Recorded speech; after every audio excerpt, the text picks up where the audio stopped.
if you look at apartheid as a holistic concept, why did it begin in the first place?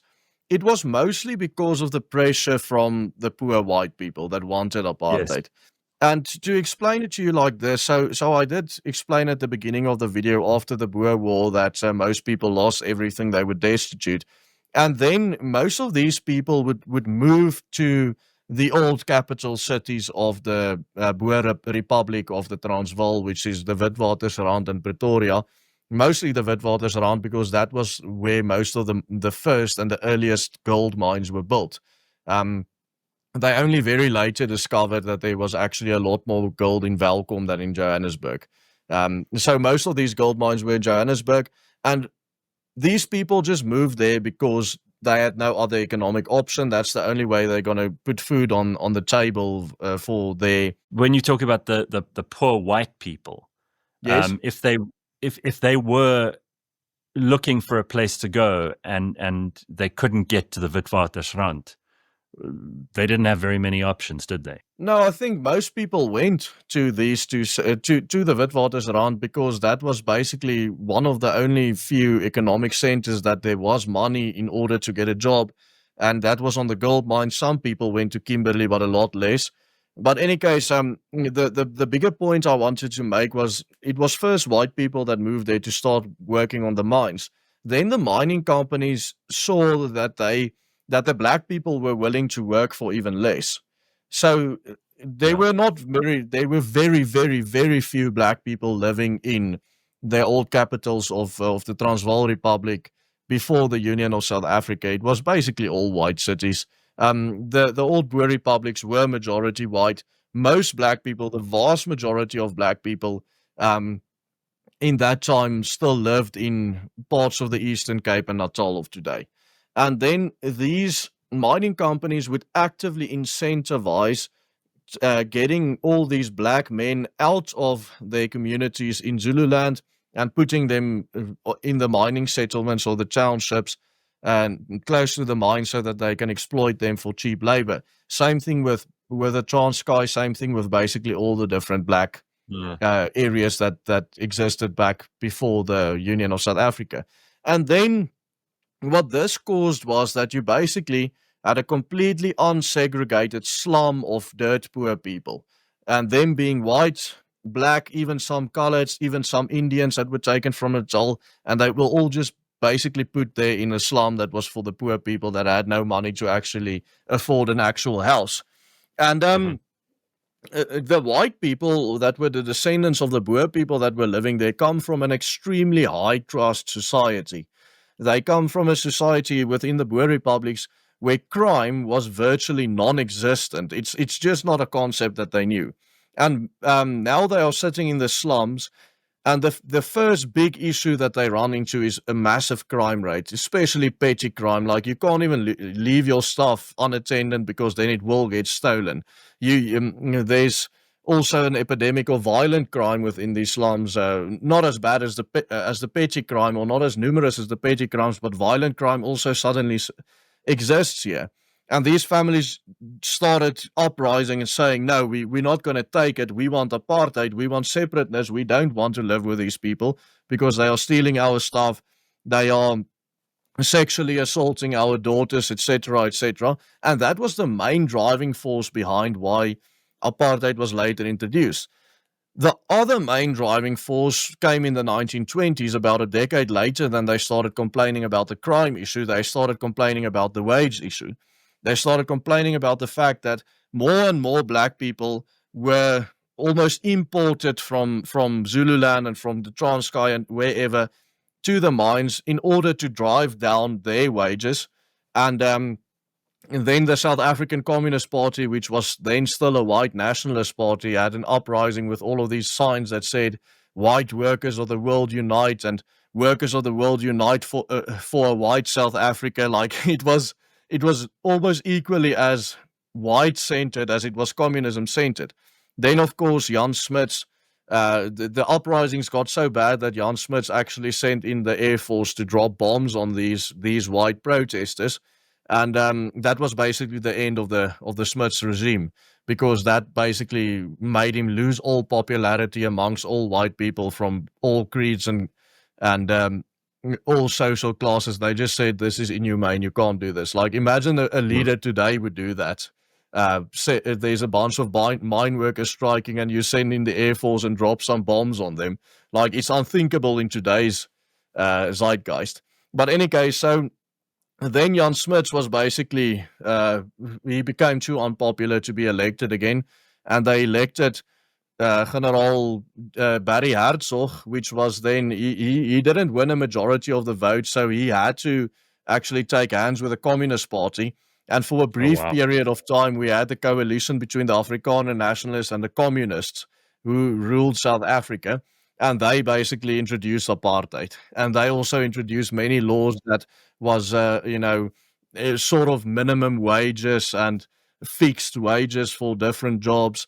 And then also the white nationalism part came in, which said certain jobs should be reserved for certain demographics, etc., etc. We can lay another great ugliness at the feet of communism.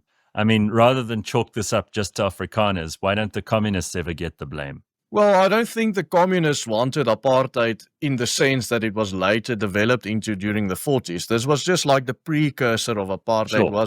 It was more the populace that was pushing for, we don't want anything to do with those people, than it was the actual ideology of the communists. I'm aware of time here, and there are so many things I still want to ask you. Can I quickly just fast forward from that period with Herzog to Milan, and from Milan into Verwoerd?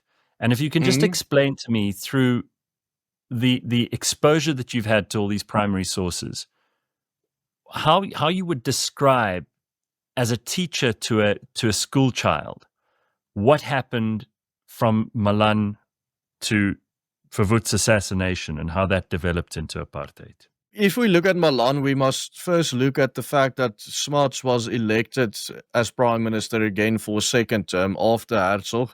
And to put that as simple as possible, for the risk of being historically inaccurate, basically the Great Depression happened, and the communists and Herzog got a lot of blame. And simultaneously, there was a split within the Afrikaner nationalist groups, and the National Party at that time, or Herzog's National Party at that time, split in two.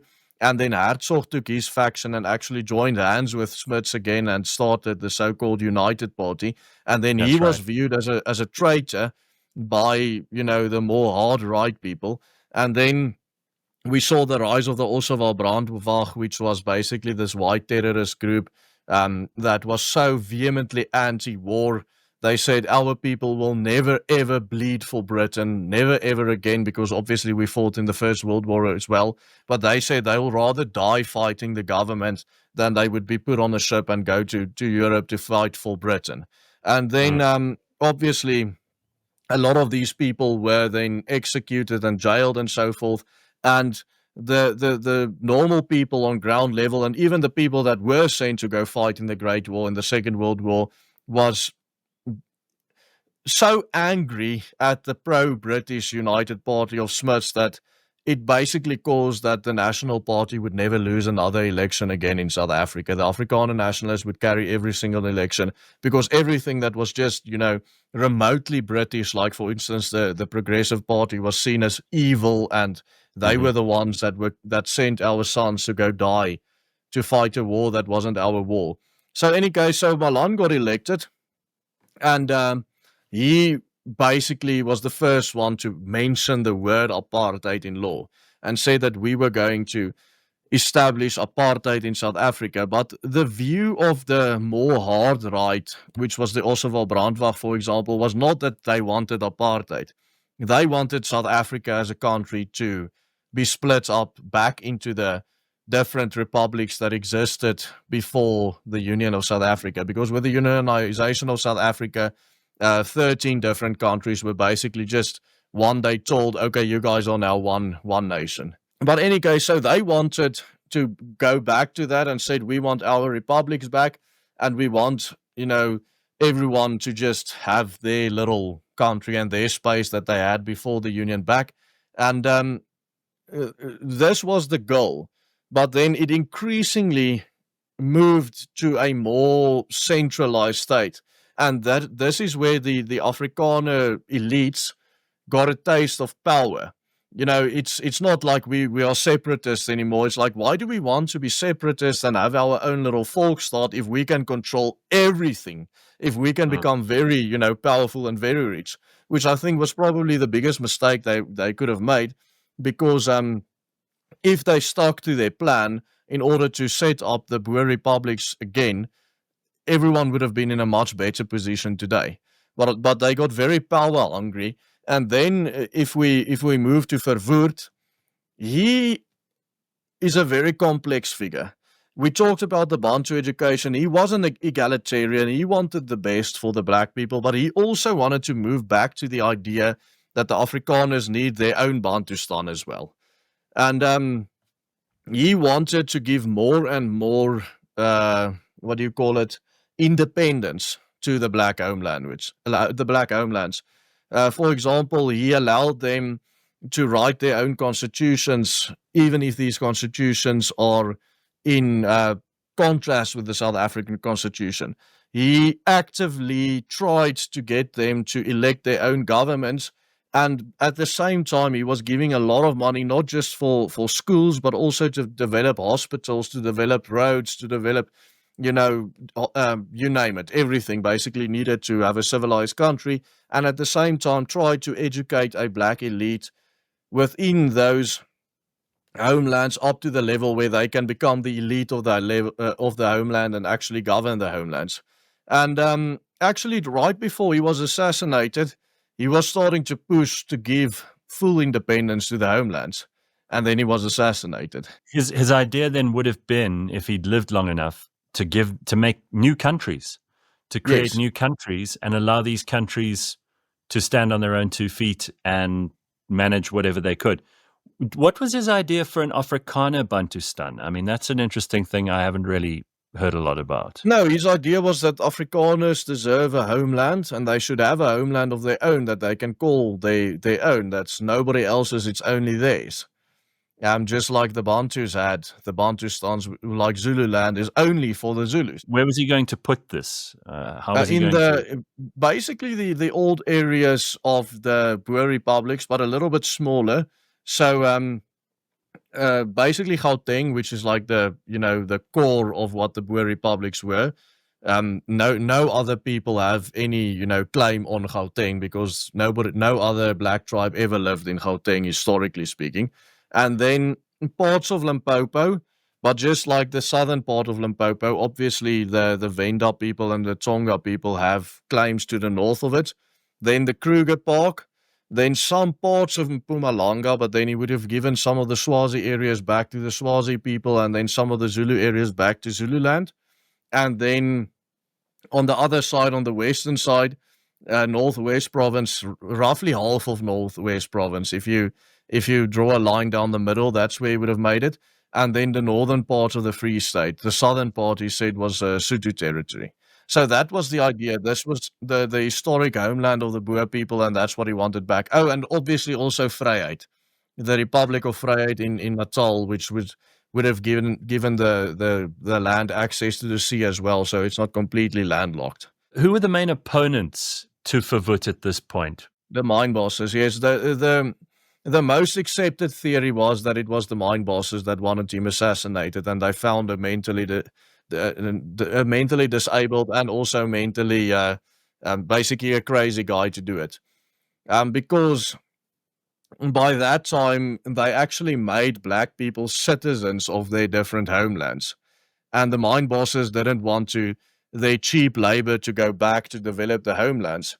Because you must also remember the homelands were quite destitute in the fact that the families that lived there, the wife and the children, lived on their own, and the husband was working on the mine and just sending money back to them, which broke up the families completely, and it also took the entire labor force out of the homelands and putting them in Johannesburg, which was devastating for the culture and the family unit. And Verwoerd wanted to get rid of that.